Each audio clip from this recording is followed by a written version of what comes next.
In India, religion and politics cannot be separated.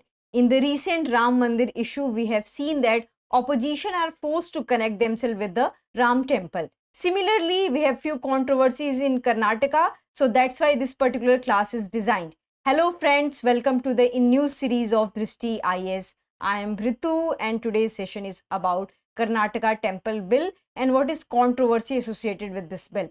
So, moving towards the points of discussion part.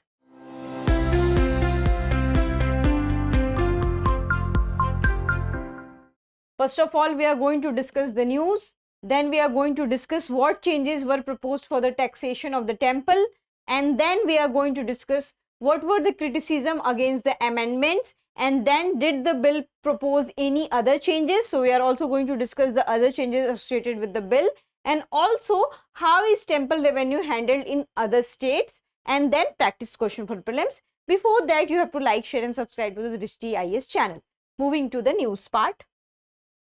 So on 19th of February, what we have seen that Karnataka government has passed a bill, and the name of the bill is Karnataka Hindu Religious Institution and Charitable Endowments Amendment Bill 2024, and it got passed in the Vidhan Sabha, but it didn't cleared in the Vidhan Council or Vidhan, what you can say, Legislative Council.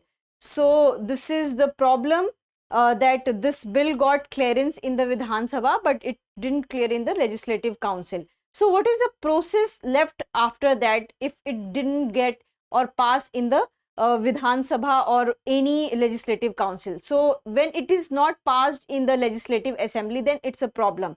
But when it didn't pass in the legislative council, then it's not a big problem. Maybe the council, maybe the assembly can resend the bill and ask for other assent. But if they are not doing so, then they can also pass the bill in the legislative assembly again, and by passing the legislative council amendments, then they can send it to the governor for its assent. So this is the process, and this is the process left for the Karnataka government, that it didn't pass in the legislative council, but it got passed from the legislative assembly.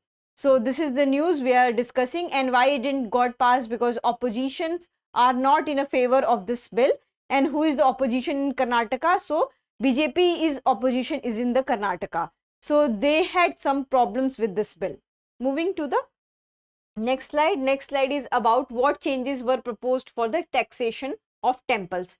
So basically on a broader sense, the Karnataka temples were divided into two segments, but also the third segment is also there, but we will focus on the two segments. So the first segment is that the temple whose income exceeds more than 1 crore, and the second segment is that whose income is between rupees 10 lakh to rupees 1 crore. So this is the second segment.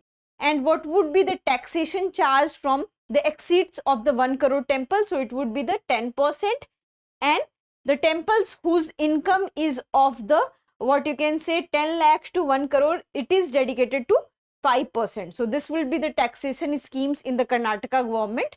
And what would be the other changes? So earlier the taxation was charged on the net income, but right now the taxation would be charged on the gross income. And what is the difference between net income and gross income?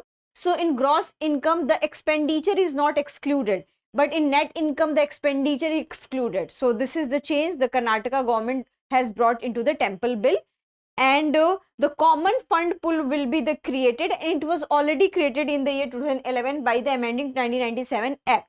So these are the taxation scheme which has been written under this bill. Coming to the other things, which is rationale behind repealing the act. So what would be the rationale? So according to the government of Karnataka, they were saying that they were charging so because other temples who are low income in nature needs infrastructural development, and also the priests who are ailing in condition also needs money for their welfare, and they also need money for the religious studies.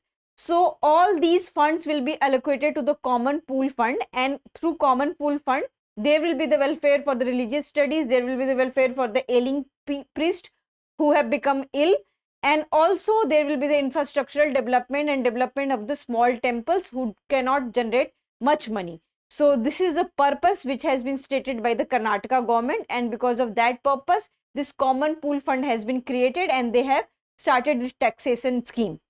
Moving to the another one, another slide is about criticism against the amendment.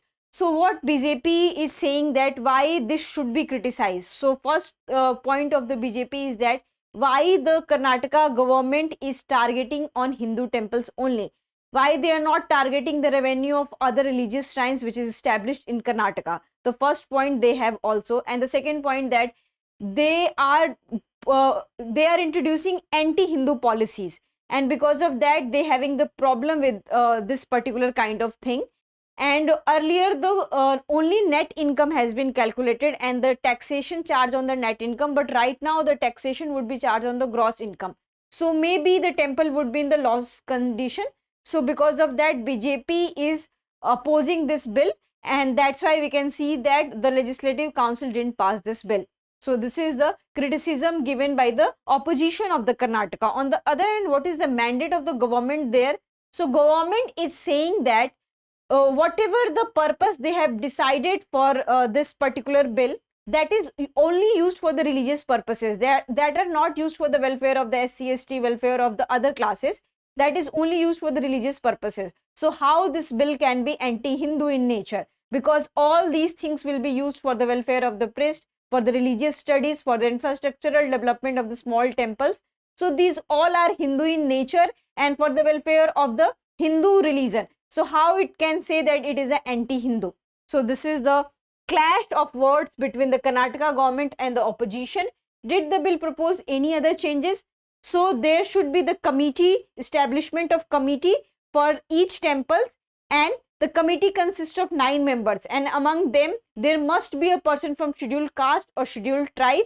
There must be 2 women, and there must be a skilled person who is skilled in the Vishwakarma Hindu temple architecture and sculpture. So these are the new criteria led by the Karnataka government, and these are the new changes. Coming to the other changes, that what other changes they have fought to. So the other changes is the bill also gave the Rajya Dharmik Parishad the power to appoint the chairman. And what is the Rajya Dharmik Parishad? So it is a body appointed by the state government which looked after the religious affairs of the state. Suppose that if you have any religious problem, the problems with the deities, the problem with the land related to the religious thing, so all these parishad people will look after these problems, and they try to find a common grounds and they try to solve out the disputes, and also for the welfare of the religious affairs of the state.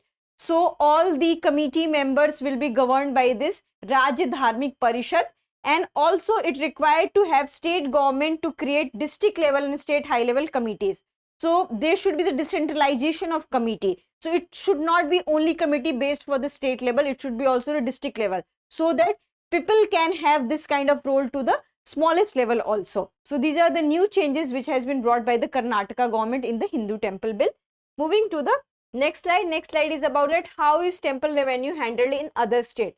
So Telangana has a similar provisions like Karnataka, and they also have a provision of common good fund which is used for the other religious purposes. And under section 70 of Telangana Charitable and Hindu Religious Institution Endowment Act, the commissioner in charge of administration of the religious institution. So there will be the commissioner for the religious institution, and religious institution who are making more than 50,000 of their annual income, they are required to pay 1.5% of their taxes.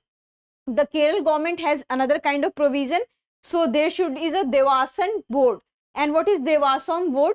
So there have 4 or 5 kind of Devasam boards in the Kerala, and also each have a different kind of administrative structure, and they will govern accordingly. So we can see that in Kerala, Telangana and Karnataka each have a different kind of structure, and they all govern and they all take eyes on the revenues generated by the temple and where it should be used. So this is for the other state.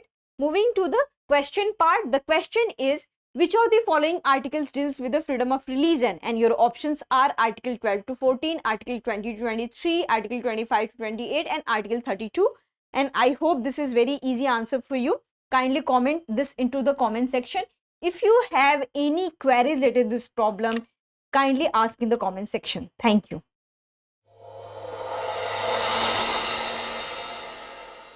For more informative content, like, share and subscribe. And do not forget to press the bell icon to get the notifications.